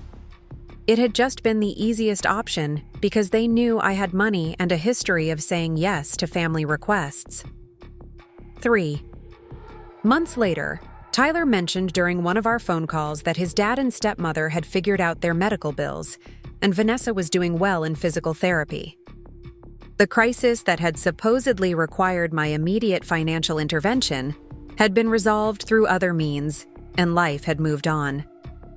This experience taught me something crucial about family dynamics and crisis management. People who are used to having their problems solved by others will always present their situations as emergencies that require immediate help from specific people. But genuine emergencies get solved however they need to be solved. And people who are truly self-sufficient find ways to handle their own problems. The old Rebecca would have felt guilty for months about not helping during a medical crisis. The court new Rebecca felt proud of maintaining boundaries while still expressing appropriate sympathy and concern. I'd managed to be a caring family member without being a financial rescue service. That distinction became even more important when Tyler started his senior year of high school and began talking about college plans. He was a bright kid with good grades, but Marcus and Vanessa were still struggling financially, and college costs were daunting for any middle-class family. Tyler never asked me directly for help with college expenses, but I could hear the anxiety in his voice when he talked about student loans and work-study programs. He'd applied for scholarships and was hopeful about financial aid, but there was still going to be a significant gap between what his family could afford and what college would cost. This time, I initiated the conversation. "Tyler, have you thought about what you want to study in college?" "I'm really interested in architecture, especially historic preservation. I know it's probably not the most practical major, but I love the idea of saving old buildings like you do." The fact that he'd found genuine passion for something I cared about meant everything to me. This wasn't a family member reaching out in crisis and appealing to guilt. This was a young person I genuinely cared about who shared my interests and values. "Tyler, I'd like to help with your college expenses. Not a loan, a gift. But I want to be clear about the terms. Aunt Rebecca, you don't have to do that. I know things have been complicated with Dad and Vanessa. This isn't about your dad and Vanessa. This is about you and your future. But I need you to understand that this money comes with expectations about your behavior and our relationship." I explained that I'd contribute a specific amount each semester as long as he maintained good grades, stayed in regular contact with me, and treated our relationship with respect. If he started taking the money for granted or began acting entitled to my financial support, the assistance would stop immediately. I want to help you succeed, but I also want you to understand that this kind of help is a privilege, not a right. The money comes with the expectation that you'll appreciate it and use it wisely. Tyler was quiet for a moment, then said, "That makes perfect sense. And Aunt Rebecca? Thank you. This means I can actually focus on my studies instead of working 40 hours a week to pay tuition." The conversation felt completely different from every other financial discussion I'd had with family members. Tyler understood that my help was generous rather than obligatory, and he expressed genuine gratitude rather than treating my assistance as something he deserved. More importantly, Tyler had never been part of the manipulation and boundary violations that had characterized Marcus and Vanessa's behavior. He'd been caught in the middle of an adult conflict, but he'd never personally disrespected me or taken advantage of my generosity. When Marcus found out about my arrangement with Tyler, his response was predictable. He called to thank me for helping his son, but couldn't resist adding, "I'm glad you're able to help Tyler even if you couldn't help us when we really needed it." Marcus, Tyler's college fund and your medical bills are completely different situations with completely different people involved. Tyler's my son. Helping him is the same as helping me. No, it's not. Tyler has never violated my trust or disrespected my property. Tyler has never made me feel like a fool for being generous. Tyler understands the difference between a gift and an entitlement. So this is still about the apartment situation. This is about treating people the way they've earned being treated. Tyler has earned my trust and respect. You and Vanessa lost both of those things through your own actions. Marcus hung up again, but this time I didn't feel bad about the conversation. I'd been clear about my reasoning without being cruel, and I'd differentiated between him and his son in a way that protected my relationship with Tyler while maintaining boundaries with Marcus. The college arrangement worked exactly as I'd hoped. Tyler thrived academically, stayed in regular contact, and never once made me feel like my financial support was something he was entitled to. He sent thank you notes after each tuition payment, updated me on his grades and interesting projects, and often asked for advice about both academic and personal decisions. During his sophomore year, Tyler called to tell me he'd been selected for a competitive internship with a historic preservation firm in Philadelphia. "Aunt Rebecca, I know this opportunity came partly because of the connections you helped me make and the financial stability that let me focus on my studies instead of working constantly." That conversation reminded me why boundaries were so important. When you help people who appreciate your generosity and use it wisely, the relationship becomes mutually rewarding rather than one-sided exploitation. Tyler's success felt like a genuine partnership where my financial support had enabled his hard work and talent to flourish. The contrast with Marcus and Vanessa was stark. They'd approached my generosity as an entitlement, violated my trust repeatedly, and then expressed outrage when I'd finally established boundaries. Tyler approached my help as a gift, respected the terms I'd set, and consistently demonstrated that he valued our relationship beyond its financial benefits. By Tyler's junior year, the family dynamics had settled into a new equilibrium. Marcus and I maintained polite but distant contact, primarily through updates about Tyler's progress and major family events. Vanessa and I had no direct relationship at all, which worked perfectly for both of us. Emma had flourished in college as well, though she'd financed her education through scholarships and her mother's support rather than asking me for help. She'd occasionally mentioned feeling caught between loyalty to her father and stepmother, and recognition that their behavior toward me had been problematic. "I love Dad and Vanessa, but I also understand why you had to evict them," she told me during a holiday visit. "They never seemed to realize they were living in your house, not their house." Emma's perspective meant a lot, because she'd lived through the entire situation and had seen the daily violations of boundaries that had led to the eviction. Her validation that my response had been appropriate helped counteract the family narrative that I'd overreacted to minor disagreements. As Tyler approached graduation, he started talking about his career plans and his hope to work in historic preservation. "Aunt Rebecca, I've been thinking about starting my own firm eventually, focusing on residential historic properties like yours. Would you be interested in collaborating on some projects?" The idea of working professionally with Tyler felt like the perfect evolution of our relationship. He'd grown into a capable, respectful young man who shared my passion for preservation and understood the business side of property management. A professional partnership would let us work together while maintaining clear boundaries and mutual respect. "Tyler, I'd love to explore that possibility when you're ready. You'd bring fresh perspective and technical training, and I'd bring experience and existing properties. It would be amazing to work together, and I promise I'll always remember the lessons I learned watching the situation with Dad and Vanessa.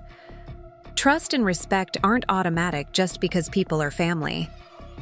That conversation crystallized everything I'd learned about family relationships, boundaries, and generosity over the past several years. The people who deserved my help and trust were those who demonstrated that they valued both through their actions, not their words or family connections. Tyler had earned my support by being consistent, grateful, and respectful over many years. Marcus and Vanessa had lost my trust by being manipulative, entitled, and dismissive of my boundaries. Family relationship didn't determine who deserved my generosity. Behavior did. Looking back on the entire experience now, I'm grateful for the difficult lessons that came with evicting my own brother. Those lessons taught me to distinguish between people who saw my kindness as weakness and people who appreciated it as generosity. They taught me that maintaining boundaries was actually more loving than enabling poor behavior. Most importantly, they taught me that my own needs and limits were valid and worth protecting. For too many years, I'd prioritized other people's comfort over my own well-being, telling myself that self-sacrifice was noble rather than recognizing it as a form of self-destruction. The woman who sleeps comfortably in her own bed, in her own restored building, surrounded by people who respect what she's built, that woman is stronger, happier, and more genuinely generous than the woman who used to accommodate everyone else's demands while neglecting her own needs. Sometimes the most important thing you can teach people is that your kindness has limits and your resources aren't infinite. Sometimes the most loving thing you can do is let people face the consequences of their own choices instead of rescuing them from problems they created. And sometimes the best way to honor your family relationships is to insist that they be based on mutual respect rather than one-sided obligation. The people who truly care about you will understand and appreciate your boundaries. The people who don't understand them are exactly the people you need boundaries to protect yourself from. My building is beautiful, my relationships are healthy, and my bank account funds things I choose to support rather than crises I feel obligated to solve. That's not selfishness. That's wisdom earned through experience and boundaries maintained through strength. The ultimate vindication of my decision came 3 years later, when Tyler graduated summa cum laude with his architecture degree and landed a position with one of Chicago's most prestigious historic preservation firms. Standing in the crowd at his graduation ceremony, watching him walk across the stage with honors cords draped around his shoulders, I felt a deep satisfaction that had nothing to do with revenge and everything to do with witnessing genuine success built on mutual respect and earned trust. Tyler had used my financial support exactly as intended, not as a crutch that enabled poor choices, but as a foundation that allowed his natural talents and work ethic to flourish. He'd maintained excellent grades, completed internships that built real experience, and networked professionally in ways that would serve his career for decades. More importantly, he'd never once taken my support for granted or acted entitled to continued assistance. After the ceremony, Tyler introduced me to his new colleagues and supervisors as the woman who taught me everything I know about property restoration and business ethics. The pride in his voice was genuine, and I realized that our relationship had evolved into something much more valuable than a simple financial arrangement. It had become a mentorship that benefited both of us. His supervisor, Rebecca Chen, shook my hand with obvious interest. Tyler speaks about you constantly. He says you've restored some remarkable properties in the Riverside district. I've been fortunate to work on some beautiful buildings, I replied. Tyler's been invaluable as a consultant on historical accuracy and modern building codes. We're always looking for property owners who understand the value of authentic restoration. Perhaps we could discuss some potential collaborations. That conversation led to my first professional contract with Tyler's firm, consulting on a massive renovation project for a 1920s apartment complex that had been neglected for decades. Working alongside Tyler in a professional capacity felt like the natural evolution of our relationship. Two adults with complementary skills collaborating on projects we both cared about. Marcus attended Tyler's graduation but kept his distance from me throughout the ceremony and reception. When we finally spoke briefly during the family photo session, his comments were politely neutral, but carried an undercurrent of resentment that hadn't faded with time. Tyler's done well for himself, Marcus said, not quite meeting my eyes. Of course, having family support certainly made things easier for him. The implication was clear. Tyler's success was due to my financial assistance rather than his own merit. And by extension, Marcus and Vanessa's ongoing struggles were my fault for not providing similar support. Even 3 years later, Marcus couldn't acknowledge that Tyler had earned my help through his behavior, while Marcus had lost it through his own choices. Tyler worked incredibly hard, I replied. The financial support just removed some obstacles that might have interfered with his focus on academics. Must be nice to have that kind of support available, Marcus said with a slight edge to his voice. It's available to people who've demonstrated they'll use it responsibly and appreciate it appropriately. Marcus walked away without responding, but his expression made it clear that he still saw my decision as arbitrary favoritism rather than logical consequence of different behaviors. The interaction reminded me why maintaining boundaries with him remained necessary. He'd never acknowledged his role in damaging our relationship or shown any understanding of why his actions had consequences. Vanessa didn't attend the graduation, which Tyler mentioned was her choice rather than any prohibition from the family. Vanessa said she had other commitments, Tyler explained when I asked about her absence. But honestly, I think she's still uncomfortable around you after everything that happened. I felt no regret about Vanessa's discomfort. She'd spent months systematically violating my property and trust, then portrayed me as the villain when I'd finally enforced boundaries. Her continued avoidance of family events where I'd be present was actually a favor. It eliminated potential drama and allowed celebrations to focus on the people they were meant to honor. The success of my collaboration with Tyler's firm led to additional consulting opportunities and eventually to the formation of our own partnership. Chen and Associates Historic Restoration became a reality 2 years after Tyler's graduation, with me providing capital and existing properties while Tyler contributed technical expertise and industry connections. Our first major independent project was the restoration of a Victorian mansion that had been converted into apartments in the 1960s with all the aesthetic sensitivity of a sledgehammer. The owner wanted to restore the building's original character, while maintaining its income-producing potential, which required exactly the kind of expertise Tyler and I could provide together. Working with Tyler professionally confirmed everything I'd observed about his character during college. He was meticulous about details, respectful of budgets and timelines, and completely honest about challenges and complications.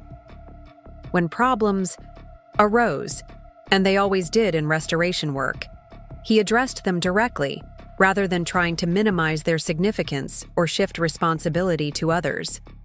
The contrast with how Marcus and Vanessa had handled problems during their tenancy was stark.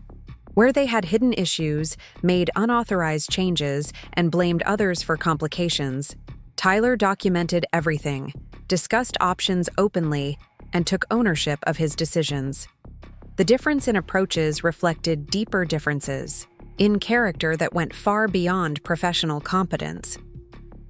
6 months into our business partnership, Tyler brought up something that had been on his mind since we'd started working together. "Rebecca, I want you to know that I understand why you had to evict Dad and Vanessa. At the time, I was just a kid caught in the middle, but working with you now has shown me how they must have made you feel." "What do you mean?" "The way they treated your property like it was theirs to change, the way they dismissed your concerns, the way they acted like you were being unreasonable when you tried to set boundaries. I can see now that it wasn't about the specific violations. It was about respect and trust." Tyler's insight was remarkable because he'd identified the core issue that many adults in our family had missed. The eviction hadn't been about enforcement of lease terms or punishment for specific actions. It had been about establishing that my property, my decisions, and my boundaries deserved respect regardless of family relationships. "It was never about being harsh or unforgiving," I explained. "It was about recognizing that family relationships can't survive without mutual respect. When someone consistently shows you that they don't respect your boundaries, continuing to accommodate them doesn't preserve the relationship. It just enables more disrespect." That's exactly what I see now. And it's why our business partnership works so well. We both respect each other's expertise and decisions, even when we disagree about details. Tyler was right. Our professional relationship thrived because it was built on the foundation of mutual respect that had been established. During his college years, neither of us took the other's contributions for granted. Both of us communicated honestly about problems and concerns, and we'd structured our partnership with clear expectations and boundaries from the beginning.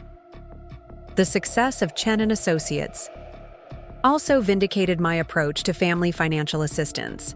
Tyler had used my educational support as a springboard to build his own career and eventually become my business partner. Rather than creating dependency, my help had enabled independence and mutual benefit. The contrast with what would have happened if I'd continued accommodating Marcus and Vanessa was obvious. They would have seen my financial assistance as confirmation that their problems were my responsibility to solve, and any boundaries I tried to establish would have been undermined by their knowledge that I'd eventually give in to family pressure. By maintaining firm boundaries and only helping family members who demonstrated appreciation and responsibility, I'd created relationships based on mutual respect rather than exploitation disguised as obligation. The clearest evidence of this dynamic came during Tyler's wedding planning. He and his fiancée Sarah wanted a small ceremony followed by a reception at a historic venue, but the costs were substantial even for a couple with good professional incomes. Tyler approached the subject carefully during one of our business meetings. "Rebecca, Sarah, and I have been talking about the wedding budget, and we're wondering if you might be interested in contributing as a gift. But we want to be completely clear that this is a request, not an expectation, and we'll understand completely if you prefer not to be involved financially." The way he framed the request showed how much he'd learned about healthy family dynamics. He acknowledged that my contribution would be a gift rather than an obligation, respected my right to decline, and didn't use emotional manipulation or guilt to pressure my decision. "I'd be honored to contribute to your wedding," I replied. "What kind of assistance would be most helpful?" "We were hoping you might consider covering the venue costs. It's a historic mansion that you'd probably appreciate, and having the reception, there would mean a lot to both of us." I agreed immediately, not just because I could afford it, but because Tyler had asked in a way that respected my autonomy and made it clear that our relationship wasn't conditional on my financial generosity. The wedding contribution felt like a celebration of our mutual respect, rather than another example of family members expecting me to solve their financial challenges. The wedding itself was beautiful, held at a meticulously restored 1890s mansion. that had been converted into an event venue while preserving its architectural integrity. Standing in the receiving line after the ceremony, I was struck by how many guests commented on the venue choice and how perfectly it reflected the couple's appreciation for historic craftsmanship. Tyler mentioned that you influenced his love of historic preservation, one guest said. It's wonderful to see family members who inspire each other's passions rather than just tolerating them. That comment crystallized something important about the difference between healthy and unhealthy family relationships. Tyler and I had influenced each other positively, with my interests sparking his career passion and his technical knowledge enhancing my restoration projects. We'd built something together that benefited both of us while respecting each other's independence and expertise. Marcus and Vanessa, by contrast, had seen my property and resources as things to be consumed rather than respected. They'd taken what they wanted without considering the impact on me, and they'd never contributed anything positive to my life or interests. Their presence had been entirely extractive rather than mutually beneficial. During the wedding reception, Marcus made an effort to be cordial, perhaps recognizing that his son's happiness was more important than our ongoing tension. Rebecca, thank you for everything you've done for Tyler. This venue is incredible, and I know your support made this possible. Tyler's a remarkable young man, I replied. I'm proud to be part of his success. He certainly got his work ethic and attention to detail from somewhere, Marcus said, and for a moment it felt like we might find some common ground. But then he added, I hope someday we can get past all the misunderstandings and be a real family again. Misunderstandings. Even at his son's wedding, Marcus couldn't acknowledge that our conflict had been about his actions rather than communication failures. He was still operating under the delusion that I'd overreacted to minor problems rather than responding appropriately to systematic boundary violations. Marcus, we are family. We're just family with appropriate boundaries now. He looked confused by my response, as if boundaries were incompatible with family relationships rather than essential for healthy ones. The conversation ended there, but it reminded me why maintaining those boundaries remained necessary even years later. The most meaningful moment of the wedding came during Tyler's speech, when he thanked the people who'd influenced his life and career. I want to especially thank my Aunt Rebecca, who taught me that supporting someone doesn't mean enabling them, and that real love includes accountability and respect. Those words perfectly captured what I'd learned through the difficult process of evicting my own brother and rebuilding family relationships on healthier foundations. Love without boundaries wasn't really love. It was codependency disguised as generosity. Real love meant caring enough about people to maintain standards for how they treated you and others. Tyler's speech also acknowledged something that many family members still didn't understand, that my harsh response to Marcus and Vanessa's behavior had actually been motivated by care for the relationships rather than desire to punish or exclude people. I'd enforced boundaries because I wanted family relationships to be sustainable and healthy, not because I enjoyed conflict or wanted to assert dominance. The years following Tyler's wedding brought continued success for our business partnership and growing respect for my approach to family relationships. Other relatives began asking for advice about their own boundary issues, recognizing that my experience with Marcus and Vanessa had taught me valuable lessons about maintaining self-respect while preserving important connections. My cousin Jennifer, who'd initially criticized my decision to evict Marcus, called me for advice when her own adult son started taking advantage of her generosity. Rebecca, I think I owe you an apology. I'm dealing with something similar now, and I finally understand why you had to take such a firm stand. What's happening? Michael moved back home after his divorce and was supposed to stay for 3 months while he got back on his feet. That was 8 months ago, and now he's treating my house like his personal hotel while contributing nothing to expenses or household responsibilities. When I try to discuss it, he makes me feel guilty for not being more supportive during his difficult time. Jennifer's situation was remarkably similar to what I'd experienced, complete with the emotional manipulation and redefinition of reasonable boundaries as family disloyalty. What does your gut tell you to do? Honestly, I want to give him a deadline to move out and stick to it. But everyone keeps telling me that families should support each other through hard times, and I feel terrible for even considering it. Jennifer, supporting someone through hard times doesn't mean accepting disrespectful behavior indefinitely. Real support includes expectations about effort and appreciation. That's what I keep thinking, but it's so hard to know if I'm being reasonable or just selfish. I shared with Jennifer the lessons I'd learned about distinguishing between help that enables growth and help that enables dependency. The key difference was whether the person receiving assistance was using it to build independence or just to avoid responsibility for their own problems. If Michael is actively working toward moving out and contributing what he can while he's there, that's someone going through a hard time who deserves support. If he's treating your home like a free hotel while making no effort to change his situation, that's someone taking advantage of your generosity. Jennifer followed through with setting a firm deadline for Michael to move out, and while the process was difficult, it ultimately strengthened their relationship.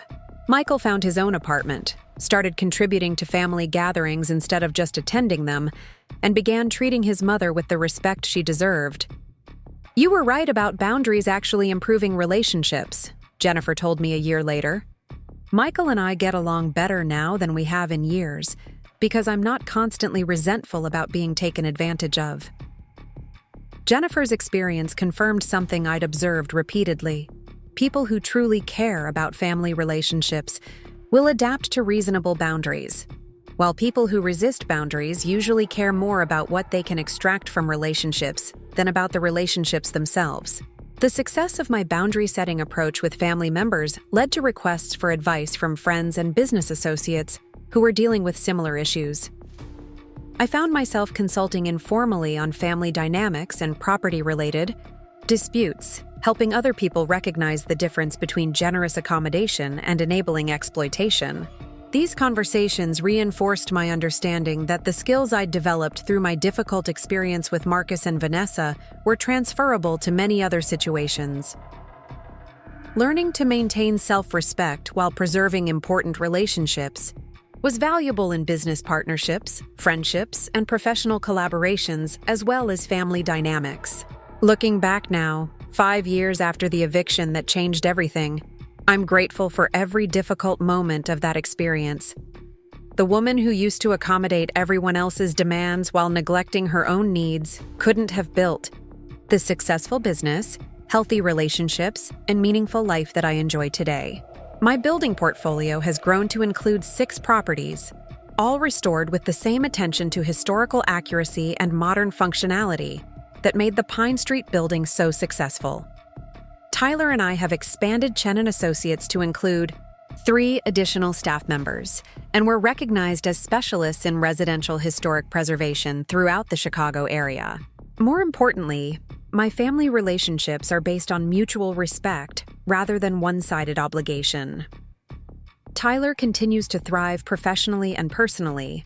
Emma stays in regular contact and often seeks my advice about career decisions, and even Marcus has settled into a cordial relationship that acknowledges our boundaries while maintaining appropriate family connections. The people who matter most in my life are those who've demonstrated through their actions that they value what I contribute beyond its financial benefits. They're people who appreciate my generosity without taking it for granted, who respect my expertise without trying to exploit it, and who understand that healthy relationships require effort and consideration from everyone involved. Sometimes the most loving thing you can do for family members is refuse to enable their poor choices. Sometimes the most generous thing you can do is maintain standards for how people treat you. And sometimes the most important boundary you can establish is the one that protects your own well-being while preserving relationships that are worth preserving. The eviction notice I served to my own brother was the hardest document I'd ever signed, but it was also the most liberating.